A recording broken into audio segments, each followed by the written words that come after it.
Hi everyone, welcome to our fourth episode of the Patchwork Empire series. I'm Aleksandar, and today we are once again looking at Imperator Rome. This time around, I want to look at mods made for the game, such as Invictus and Hellenismus. For those who don't know what a mod is, it's short for modification and they're made by the players to alter parts of the game. I'll also link the two mods in the description below. For the video, I want to focus on some regions that we discussed before and go over them in a similar fashion. The focus will be again on aspects like ordering and representation, but I'm curious on how the players have handled this compared to the game developers. The first mod that we'll be looking at is Invictus, and the first thing that you notice when you load up the game is that the map is much more fuller, with entire new regions being populated compared to in vanilla when they are empty. Moreover, the names and flags of places are different. Odrysia has the actual Odrysian double axe heraldry instead of that weird sun thingy that we had in the vanilla game. And we also have a lot of new costumes and skins and backgrounds that have been added to the different characters, so that gives it more, I would say, diversity. And moreover, we have so much more heritages that have been added to the game. You can see that almost every single nation has their own heritage, and that gives them a lot of content and flavor text that you can read. And I'm just not going to read them because there is so much of it, and you can do it yourself by loading up the mod.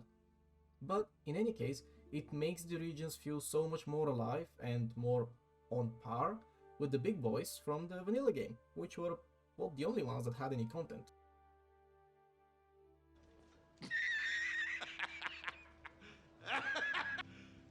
You serious? You can also see that Getia is with a confusing heritage, which, I mean, fair enough, we still debate who and where the Getae were, and honestly, that may be the best way to describe it. It's obvious that somebody did a huge amount of research for the different colonies on the Black Sea coast as well, because they all have a different heritage, instead of the same heritage that they had in the vanilla, which just made them feel bland and the same as each other. We can also see that Thracian is a separate group from Dacian, which is amazing because in vanilla there was this huge blob of just Dacian culture in the region with little to no distinction, and now it's broken up, which is great because, I mean, it made little sense that they were in the same group when they didn't share much in terms of language, religion, practices, or anything really. So let's try to load up the game and see what happens. Oh no, no. Okay, why are the Odrysians again put in huts?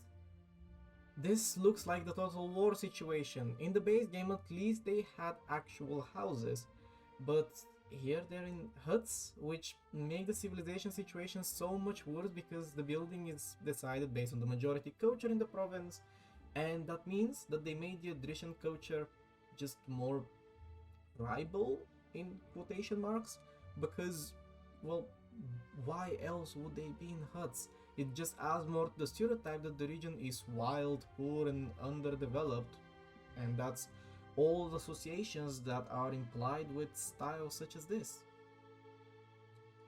Anyway, looking over that, Odrysia is once again a settled tribe instead of a monarchy, but they do have new missions and can form the Odrysian kingdom, which the mission allows it to become a monarchy, and that's quite good maybe. I still don't get why do only civilized, aka major nations, get to start as monarchies, but yeah, that's just something from the base game and I guess there is no way to go around it. But at least the positive side is now there is a different way to become a monarchy aside from the whole be civilized thing. And wow, there are so many more military traditions. You can just scroll through them and have a look because I'm not going to. But we have a unique tradition for the Dacians and Thracians, which is quite nice because it just adds more to the region and doesn't make it a just another bland settled tribe. But hey, that's good from the modders, they've actually given some love to the area. Next on the list is Parthia, which I'm pretty sure made an appearance on every single video, so we're sticking to the basics. Anyway, here they have much more Persian influences, and we can see this through the Persian background that we have behind our ruler. It looks like he's residing in a local palace or something similar, which is a nice change from the generic vanilla red background that he had. So that's just a nice addition. We have a lot to cover with Parthia. Next is the religion, because instead of the simply Zoroastrian faith that was present in the base game, we have Mithraic deities, and Mithras was of Persian origin, which is why the cult was bound to a Persian background, and it just adds a lot more diversity to the local people. Talking about the local people, next we can see that Parthian is actually an integrated pop, which it wasn't in the base game, and that means that not only the Macedonians, as in base game, can be happy and be the bonus giving culture, but instead here you have less happiness, a lot more money, and a huge army as a result, which gives you an amazing chance to make Parthia huge, and gives the AI a chance to do something instead of just getting wiped out or replace all the locals with Macedonians. Overall, this makes for a much more Perso-Macedonian realm instead of just a Macedonian realm with a single dude that's ruling over all the Persians who don't play a role because they're not integrated. The only thing which then stands out is the Macedonian ruler and their family, which turns out is actually fully randomized. They will always be Macedonian and Hellenic, but their family and name are chosen at random from a list. The reason might as well be because we don't actually have any records of the Hellenistic rulers of Parthia, so having it at random is perhaps the best option. Looking at the missions, it's also clear that the mod is focusing much more on Parthia as an independent political entity. For example, we have the Road to Freedom mission to break free via a military or diplomatic path. Parthia has access to 5 military traditions. 2 are Greek, 1 is Iranian, 1 is Bactrian, and 1 is Scythian. And actually you can see that Iranian is different from what we had in the base game. Whereas in base game we had Persian royal and rural traditions, which created a city versus rural thing situation there, and that's something that the modders have avoided, which is quite nice. Now the rural traditions are simply called Iranian. Anyways, this creates a huge amount of options for the player, and it shows how many groups influence the region during this time. It also allows you to just make a unique independent party with different military traditions every single time. Having so many possibilities is usually something that will make you play the game even more, because the more options you have, the more things you want to do, so that means you want to replay it more times. Staying on this region, we can't really talk about Parthia without looking at Parnia. Parnia is a kingdom that's right above Parthia and was the home of Arasakis, the first Parthian king. With this mod, as is the case with the previous 2 states, we get a lot of new options and flavor, and so much more context. Parthia is not the Parthia that we actually have in the historical context. That is Parnia, which is the historic Parthia, if you can call it that way, which is why they have the heritage of Artaxerxes, I think that's how you spell it, which adds a new heritage. And you can read all about it here because I'm not going to read it for you. Anyways, being Parnia means it's possible to create a new Parthia, giving you a bit more agency, and Parnia is, again, it's the Parthia that we have later in history, but here you can just do it yourself by forming Parthia, and apparently the mod has a dynamic but historical Parthian invasion, which I'm reading it from the Steam page because I couldn't find a way to trigger it. So I don't know how to do it, but simply the very idea that the modders decided that this could be an interesting mechanic is cool, because it develops the region and it adds a whole mechanic to just this part of the map. It means that the players are interested in being witness of the events of the past, and they want to try to recreate them within the game, so the modders are giving them the tools. Dynamic Parthian invasion definitely adds flavor to the underrepresented region in comparison to the overly represented dialogues who have an entire DLC dedicated to them.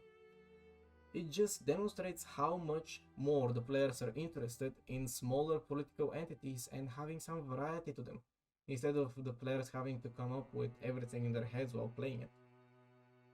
There is another mod that I wanted to look at, but unfortunately it's not compatible with the current version of Imperator. That's the Hellenismus mod, and you can see it on screen where I'm going to be looking at the Steam page instead of the game because, well, I can't really play it.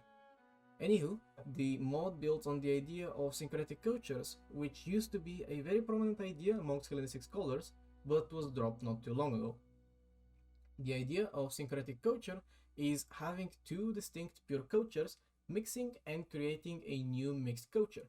This idea, however, is not really applicable because, well, there is no such thing as a pure culture, and every culture essentially is a mix. The mod adds these syncretic cultures, Greco-Egyptian, Greco-Persian, Indo-Greek, and Greco-Bactrian, to represent the Hellenization of local cultures in a more, I think they call it lore-friendly manner than the blanket Macedonian assimilation from vanilla. Again, this is all from the Steam page. I just find the idea that it's called lore-friendly very funny because it sounds as if it's a fantasy world and we're talking about a game that's based out of history.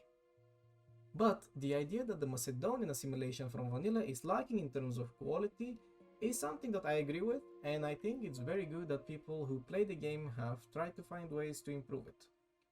Thrace is also given special attention as the Thracian and the Helleno-Thracian cultures are added to represent the Greek colonies and the native Thracian states, which isn't inherently bad, but I don't really see the need for it when we already have the pop system.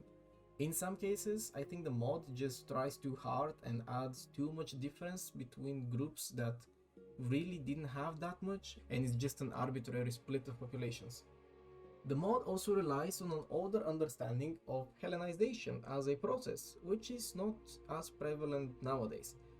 This idea is that Hellenization was the adoption of Greek culture, religion, language, and identity by the non-Greeks, thus treating locals as static passive people compared to the Greeks.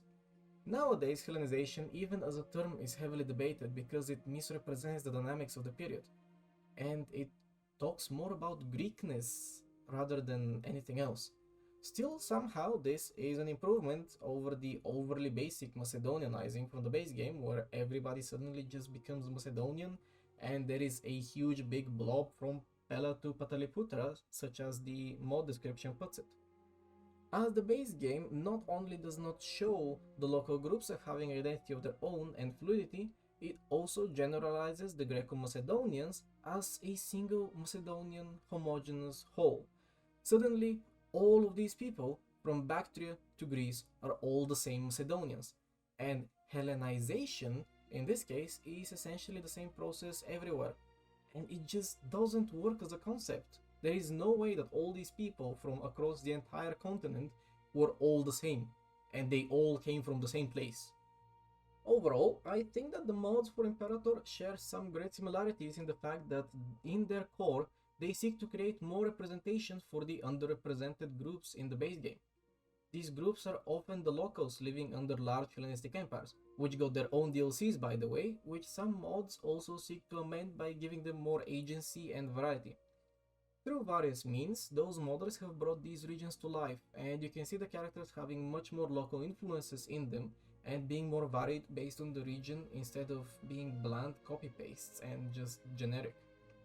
There are plethora of heritages for the various states which are based on our record and knowledge and histories of these places, and the modders have done their research and you can see a lot of flavor text about it. I think it's great that the players seek to add such representation in places where, due to various reasons, game studios often end up underrepresenting the less major groups and regions. Perhaps it would be beneficial if game developers looked at the mods that these communities make and tried to implement them within the game, or just even work together with modders. When various games consecutively overrepresent a region in their game, some of their players feel left out because other regions are just bare bones. With these mods, when you play the game, you can clearly see that these smaller regions, which are practically invisible in vanilla, now actually have a face and feel unique to play. This is pretty much all I have to say about these two mods and their connection to the theme of our series. I would highly recommend that you play Imperator, you give them a try, and you share your experiences and thoughts on how they add to the representation of the Greeks and non-Greeks in the Hellenistic world.